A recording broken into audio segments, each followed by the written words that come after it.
Bus ಸ್ಟ್ಯಾಂಡಲ್ಲಿ bus ಕಾಯ್ತಾ ಕೂತಿರ್ತಾನೆ ಒಬ್ಬ ಅಂತ ಅಂದ್ಕೊಳ್ಳಿ. ಅಲ್ಲಿ ಏನೋ ಕುರ್ಚಿ ಹಾಕಿರ್ತಾರೆ, ಸೋಫಾ ಹಾಕಿರ್ತಾರೆ, ಅಲ್ಲಿ ಕೂತಿರ್ತಾನೆ. ಅವನು ಅಂಟ್ಕೋಬಾರ್ದು, ಅದಕ್ಕೆ ಸೋಫಾಕ್ಕೂ ಕುರ್ಚಿಗೂ ಅಂಟ್ಕೋಬಾರ್ದು ಅವನು. ಅದು ತಾತ್ಕಾಲಿಕವಾಗಿ ಕೂತ್ಕೊಳ್ಳೋಕ್ಕಿರೋವಂಥದ್ದು. ಕೂತ್ಕೊಳ್ಳೋಕೆ ಅಡ್ಡಿ ಇಲ್ಲ, ಏನು ಸಮಸ್ಯೆ ಇಲ್ಲ, ಅಂಟ್ಕೋಬಾರ್ದು. ಅಂಟ್ಕೊಂಡ್ರೆ ಏನಾಗುತ್ತೆ? ಏನಿಲ್ಲ, ಬಸ್ ಬಂದಾಗ ಎದ್ದು ಹೋಗೋಕ್ಕಾಗಲ್ಲ. ಬಸ್ ಬಂದಾಗ ನಾವು ತಕ್ಷಣ ಎದ್ದು ಹೋಗ್ಬೇಕಲ್ವಾ, ಬಸ್ ಮಿಸ್ ಆಗಬಾರ್ದಲ್ಲ. ತಕ್ಷಣ ಎದ್ದು ಹೋಗಬೇಕು ಅಂದರೆ ನಾವು ಕೂತ ಕುರ್ಚಿಯಲ್ಲಿ ಅಂಟ್ಕೊಂಡಿರಬಾರ್ದು. ಇನ್ನು ಅಂಟ್ಕೊಂಡಿದ್ದಾಗ ಇನ್ನೊಂದು ಸಮಸ್ಯೆನೂ ಆಗುತ್ತೆ. ನಾವು ಗಡಬಿಡಿಸಿ ಹೇಳ್ತಾ ಇದ್ದಾಗ ನಮಗೆ ನೋವಾಗತ್ತೆ. ಅಂಟು ಮತ್ತು ಉರಿ ಎರಡು ಹತ್ತತ್ರ. ಅಂಟನ್ನು ಬಿಡಿಸೋಕೆ ಕೊಟ್ಟ ತಕ್ಷಣ ಉರಿ ಆಗುತ್ತೆ ನೋಡಿ. ಈ ತುಂಬ ಸಾಮಾನ್ಯವಾದ ಉದಾಹರಣೆ ಮುಕ್ತಿವರೆಗೆ ಅನ್ವಯಿಸುತ್ತೆ. ಈಗ ನಾವು ಇವತ್ತು ಎಲ್ಲಿ ಇದ್ದೀವೋ, ಯಾವ ಪ್ರಪಂಚದಲ್ಲಿ ನಾವು ಇದ್ದೀವೋ ಇವತ್ತು, ಇಲ್ಲಿಗೆ ಅಂಟ್ಕೊಂಡ್ರೆ ಬಸ್ ಬಂದಾಗ ನಮ್ಮನ್ನು ಅಲ್ಲಿಗೆ ಕರ್ಕೊಂಡು ಹೋಗೋದಕ್ಕೆ, ನಮ್ಮ ಮೂಲ ಮನೆಗೆ ಕರ್ಕೊಂಡು ಹೋಗೋದಕ್ಕೆ ಬಸ್ ಬಂದಾಗ ನಾವು ಅಂಟ್ಕೊಂಡಿದ್ರೆ ನಮ್ಗೆ ಹೇಳೋಕ್ಕಾಗಲ್ಲ, ಎದ್ದು ಹೋಗೋಕ್ಕಾಗಲ್ಲ. ಮತ್ತು ಹೇಳ್ಬೇಕು ಅಂತ ಪ್ರಯತ್ನ ಪಟ್ಟರು ಉರಿ ಆಗುತ್ತೆ. ಹಾಗಾಗಿ ನಿರ್ಲಿಪ್ತತೆಯ ಪಾಠವನ್ನು ನಮ್ಮ ಸಂಸ್ಕೃತಿ ಹೇಳಿದೆ. ಇದ್ದೂ ಇರದಂತಿರು,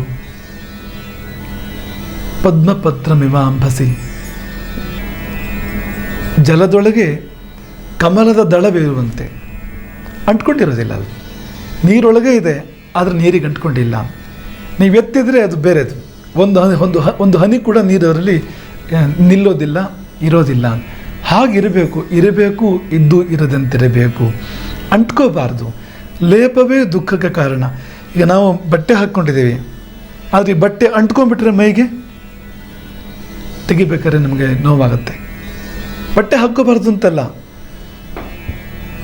ನೀವು ಫೆವಿಕಾಲ್ ಹಾಕಿ ಬಟ್ಟೆ ಹಾಕ್ಕೋಬೇಡಿ ಅಂತ ತಪ್ಪ, ಅಷ್ಟೇ ಸಹಜ. ಅಂಟ್ಕೋಬೇಡ. ಅದನ್ನು ಮೋಹ ಅಂತ ಹೇಳ್ತಾರೆ. ನಮಗೆ ಯಾವುದಾದ್ರೂ ಒಂದು ವಸ್ತುವಿನಲ್ಲಿ ಅಂಟು ಉಂಟಾದರೆ ಮೋಹ ಅಂತ ಹೇಳ್ತಾರೆ.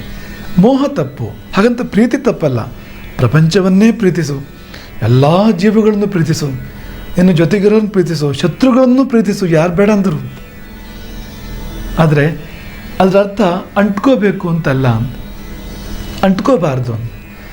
ಹಾಗಾಗಿ ಒಂದು ಸುಭಾಷಿತಕಾರ ಹೇಳ್ತಾನೆ, ಎಷ್ಟು ಸಂಬಂಧಗಳನ್ನು ನಾವು ಮಾಡ್ಕೋತೇವೋ ಅಷ್ಟು ಶಂಕುಗಳು ನಮ್ಮ ಎದೆಗೆ ಬಡಿಯಲ್ಪಡ್ತವೆ. ಅಷ್ಟು ಮೊಳೆಗಳನ್ನು ಹೃದಯಕ್ಕೆ ಬಡಿದ ಹಾಗೆ. ಯಾವಂತೋಸ್ಯ ತಾವಂತೋಸ್ಯ ನಿಘನ್ಯಂತೆ ಹೃದಯೇ ಶೋಕ ಶಂಕವಃ.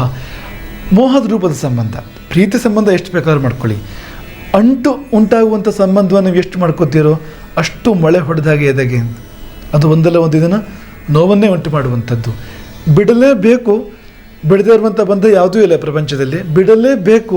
ಬಿಡುವಾಗ ನೋವಾಗುತ್ತೆ.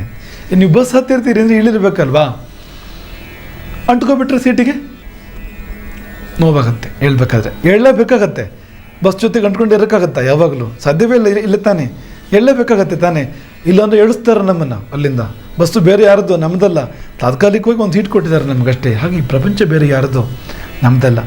ನಮ್ಮ ಮನೆ, ನಮ್ಮ ಸಂಸಾರ, ನಮ್ಮ ಏನು ವಾತಾವರಣ ಇದೆ ಅದು ಯಾವುದು ನಮ್ಮ ಪರ್ಮನೆಂಟ್ ಅಲ್ಲ, ನಮ್ಮ ಸ್ವಂತ ಅಲ್ಲ. ಅದು ಅಂಟ್ಕೊಂಡ್ರೆ ಮುಂದೊಂದು ದಿನ ಅಗಲಲೇಬೇಕಾದ ಸಂದರ್ಭ ಬಂದಾಗ ನೋವಾಗುತ್ತೆ.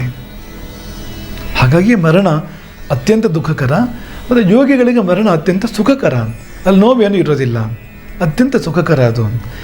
ಅದನ್ನು ಒಂದು ಉದಾಹರಣೆ ಕೊಟ್ಟು ಹೇಳ್ತಾರೆ. 2 ಬಗೆಯ ಮರಣ ಹೇಳ್ತಾರೆ. ಒಂದು, ನದಿ ಪಕ್ಕದಲ್ಲಿ ಮರ ಇದೆ.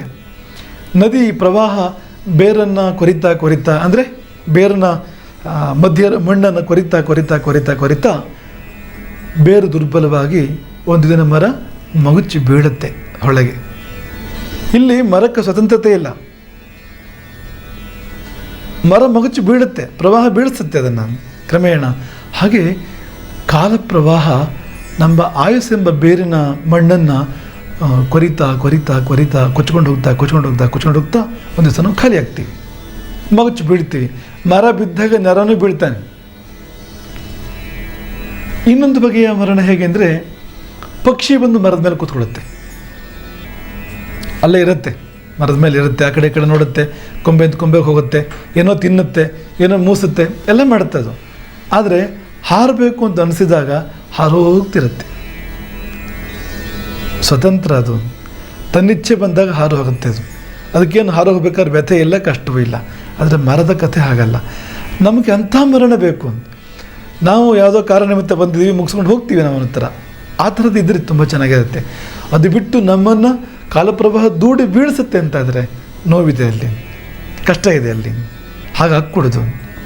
ಹಾಗಾಗಿ ಅಂಥ ಮರಣವನ್ನು ನಾವು ಬಯಸಬೇಕು. ಯೋಗೇನ ಅಂತೆ ತನುತ್ಯಜಾಂ, ಕಾಳಿದಾಸ ಹೇಳ್ತಾನೆ ರಘುವಂಶದ ಮಹಾರಾಜರ ಬಗ್ಗೆ. ಆ ದೇಹ ಅವ್ರನ್ನ ಬಿಟ್ಟು ಹೋಗೋದಲ್ಲ, ಅವರೇ ದೇಹನ ಬಿಟ್ಟು ಹೋಗ್ತಾಯಿದ್ರು. ಕಾಲಪಕ್ವವಾದಾಗ ಕರ್ತವ್ಯಗಳು ಮುಗಿದ ಮೇಲೆ ಸಿಂಹಾಸನವೂ ತೊರಿತಾಯಿದ್ರು ಅವರು. 50 ವರ್ಷ ದಾಟಿದ ಮೇಲೆ, ಕೂದಲು ಬಿಳಿ ಆದಮೇಲೆ, ಮಗ ಪ್ರಾಯಕ್ಕೆ ಬಂದ ಮೇಲೆ, ಮಗ ಸಮರ್ಥ ಅಂತ ಅನಿಸಿದ ಮೇಲೆ, ಅವನಿಗೆ ಯೋಗ್ಯವಾಗಿ ಮಾಡಬೇಕಾದ್ದೆಲ್ಲ ಮಾಡಿದ ಮೇಲೆ ಇರಬಾರ್ದು ಮನೆಯಲ್ಲಿ, ವಾನಪ್ರಸ್ಥಕ್ಕೆ ಹೋಗಬೇಕು ಅನ್ನೋದೇ ಪರಂಪರೆ. ವಾನಪ್ರಸ್ಥ ಆಶ್ರಮ ಅಂದರೆ ಹಾಗೆ. ಆಗ ಅವನು ಹೇಗೆ ಅಂದರೆ ತಾನೇ ತಾನಾಗಿ ಪದವಿಯನ್ನು ತೊರಿತಾನೆ. ಸೂರ್ಯವಂಶದ ಚಕ್ರವರ್ತಿಗಳು, ಶ್ರೀರಾಮನ ಪೂರ್ವಜರು, ಅವರು ಇದ್ದಿದ್ದು ಹೇಗೆ ಅಂದರೆ ಅಂಥ ಒಂದು ವಯಸ್ಸು ಬಂದಾಗ ತಾನೇ ತಾನಾಗಿ ಸಿಂಹಾಸನ ಬಿಟ್ಟು ಮುಂದಿನವನಿಗೆ ಕೊಟ್ಟು ಅದನ್ನು ಕಾಟಿಗೆ ಹೋಗ್ತಾಯಿದ್ರು, ಮುನ್ನ ಜೀವನ ಮಾಡ್ತಾಯಿದ್ರು. ಹೇಗೆ ಸಾಧ್ಯ? ನಿರ್ಲಿಪ್ತವಾಗಿದ್ದರೆ ಮಾತ್ರ ಸಾಧ್ಯ. ಇವತ್ತಿನ ರಾಜಕಾರಣಿಗಳಿಗೆ ಸಾಧ್ಯ ಇಲ್ಲ. ಅವರು ಜೀವ ಬೇಕಾದ್ರೆ ಬಿಡ್ತಾರೆ, ಕುರ್ಚಿ ಬಿಡೋದಿಲ್ಲ, ಒದ್ದಾಡ್ತಾರೆ. ಕುರ್ಚಿ ಓಡಿಸ್ಕೊಳ್ಳೋಕ್ಕೋಸ್ಕರ ಮರ್ಯಾದೆ ಕಳ್ಕೊತಾರೆ, ಎಲ್ಲ ಕಳ್ಕೊತಾರೆ. ಆದರೆ ನಾವು ಪ್ರಾಚೀನ ಕಾಲದ ಚಕ್ರವರ್ತಿಗಳನ್ನು ನೋಡಿದರೆ ಅವರು ಮೊದಲಿಂದ ರೆಡಿ ಇದ್ದಾರೆ. ಈ ವಯಸ್ಸು ಬರ್ತಿದ್ದ ಹಾಗೇನೆ ಎಂಥ ರಿಟೈರ್ಮೆಂಟ್ ಅದು. ಸಹಜವಾಗಿ ರಾಜ್ಯವನ್ನು, ಸಿಂಹಾಸನವನ್ನು ತೊರೆದು ಕಾಡಿಗೆ ಹೋಗಿ ಮುನಿಜೀವನ ಮಾಡು, ಸರಳ ಜೀವನ ಮಾಡು. ನಿರ್ಲೇಪ ಬೇಕು ಅದಕ್ಕೇನು.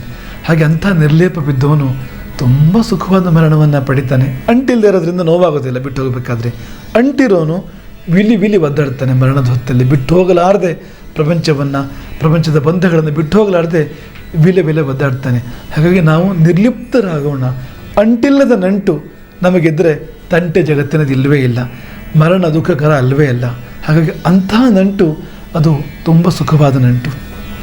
ಹರೇ ರಾಮ.